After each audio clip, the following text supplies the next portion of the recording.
Hi everybody, Jared Dennison here with Century 21 Professional Group, team leader of Team POP, that's People Over Profit.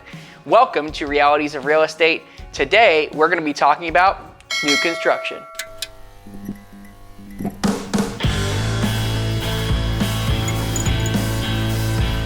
Obviously, it's an exciting thing to be in a new house and get moving into that brand new space that no one's ever lived in. However, if you don't tread lightly, there are some pitfalls you can fall into. So today we're gonna go over some of the pros and cons, as well as how I or any other realtor should be able to assist you in that process. Before you go shopping, before you contact a builder, before you do anything, even stepping on the lot, call your agent first. Even if it's not me, call whatever real estate agent you trust before you reach out online, a phone call, or in person. Why? Because the builders, now this isn't all builders, but a majority of builders are going to consider that as procuring cause, meaning that they brought you in, not the realtor, and therefore they're not going to pay a realtor to represent you anymore. That being said, a lot of people think that because they don't use a realtor, the builder's going to give them a better deal. That is not necessarily the case. As a matter of fact, majority of the time, that money's already set aside to assist you with a realtor or without. And if you don't use an agent, they're not going to pass the cost on to you as a consumer. They're going to leave it in their net. However, if you do use the realtor and bring them first, that builder is obligated to go ahead and use that realtor in the contract, and they'll include us throughout the entire process. And we'll get into why that's important here in a little bit.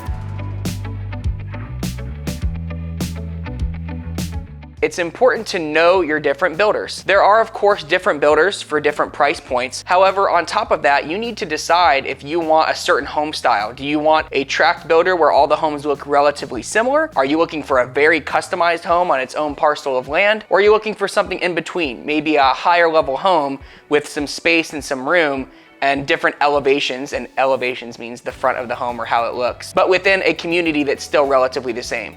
There are all sorts of options out there. So before you really visit these new builds, you really need to ask yourself, what is it that I'm looking for in a home? And not just from the artistic or beauty standpoint, but what do I want my home function to be like? A lot of tract builders or developers will build certain homes based off of the usability score kind of the property before they really take into account the elevation. That's probably the main thing you need to focus on is, how do I want my home to feel? Do I want my laundry room here versus there? And then either customize your home, which comes with a higher price, or choose a builder that seems to have floor plans that align with what you're looking for.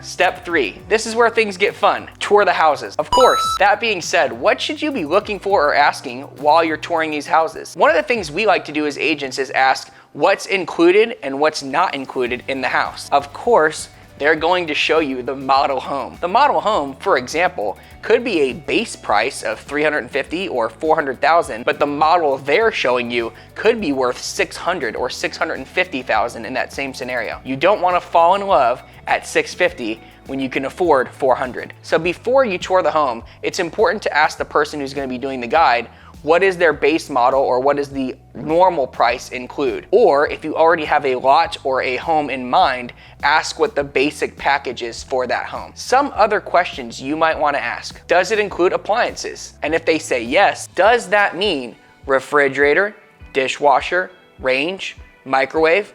Does it include washer and dryer? Or do they pick and choose?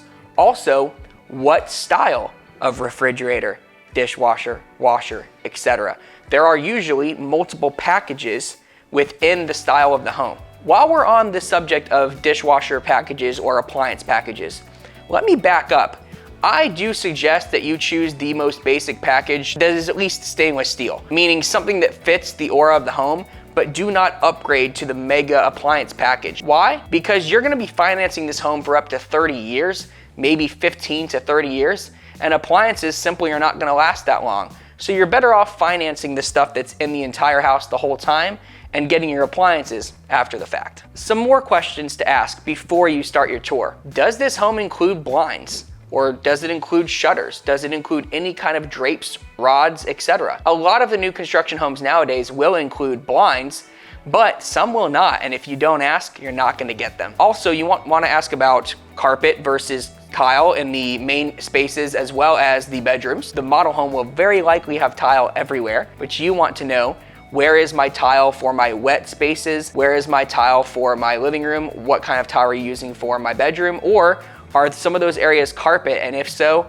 what quality? Do you have a sample that I can touch and see? Same thing with cabinets, cabinet tops, granite versus quartz versus Formica, right? Cabinets, 36 versus 42-inch cabinets. Are they upgraded? Are they hardwood? There's a lot of things you want to ask before you ever start the tour, so you can set the expectation of what's included and what's not. Little tip, a lot of times hardware is not included on the drawers, so you're not gonna have handles to pull on unless you either ask for them or plan for it later on. While we're on the list of pre-checks of what we wanna talk to an agent or the sales agent before we tour, let's talk about fixtures. You're gonna wanna ask, are any fixtures included? Meaning pendant lights above the kitchen island, fans, any kind of lighting versus recessed lighting. You also are gonna wanna make sure that even if they don't include that, you need to know which areas are pre-wired for a fan or a hanging light utensil versus, or a light fixture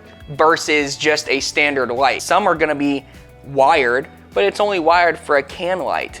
Other areas are gonna be wired to be able to actually hold something.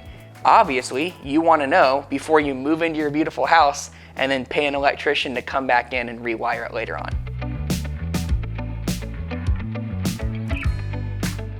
After you're done doing the tours and you've picked a house that you want to move forward with, ask them if you can review the contract. Most builders will allow you about a 1 to 3 day period to go ahead and review the contract prior to signing. Most of them will ask to put a deposit down that is refundable to hold the lot that you want to buy, and then you can review the contract in full with your agent that we talked about in step 1.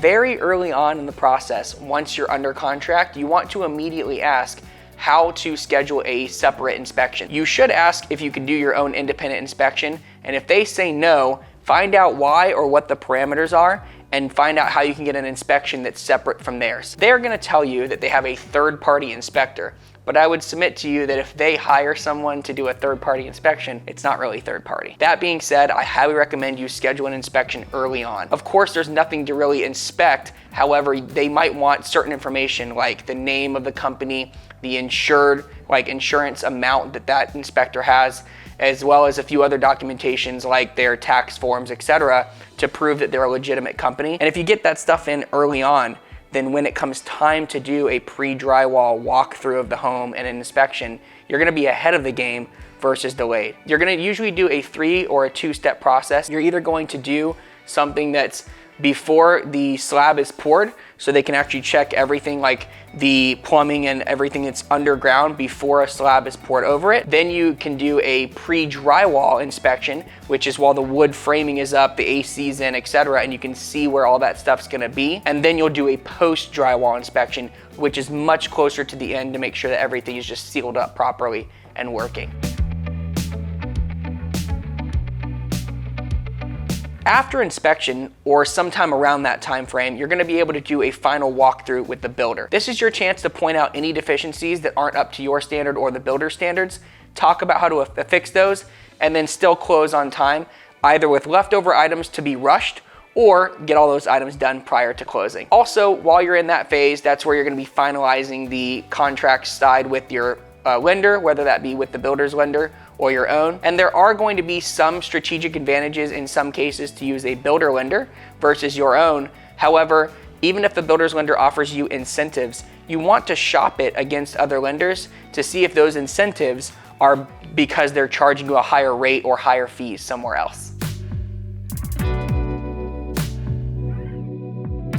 Most of your new construction homes are going to have a warranty with them, which you would have discussed early on in the offer process when you were reviewing the documents. But what you want to do before you close is triple check that you understand exactly what that warranty covers and what it doesn't, and make sure that they give you all the paperwork for everything, including your appliances, your electrical system, and your AC. Because a lot of these like GE appliances, etc., or Carrier units for HVAC will have additional warranties that the builder won't necessarily have anything to do with, But once you close, you can officially extend those warranties on those individual items, and that's definitely a to-do task that you want to handle right after the fact. A few last-minute check items in that final step of the process is to make sure that you know who your electric company is, your water company, and your cable or internet companies, and start reaching out to them about a week prior to closing so that you can make sure you align all those factors appropriately. That's pretty much new construction 101. Overall, it's going to be a great process. It might take some time. You need to prepare for possible delays.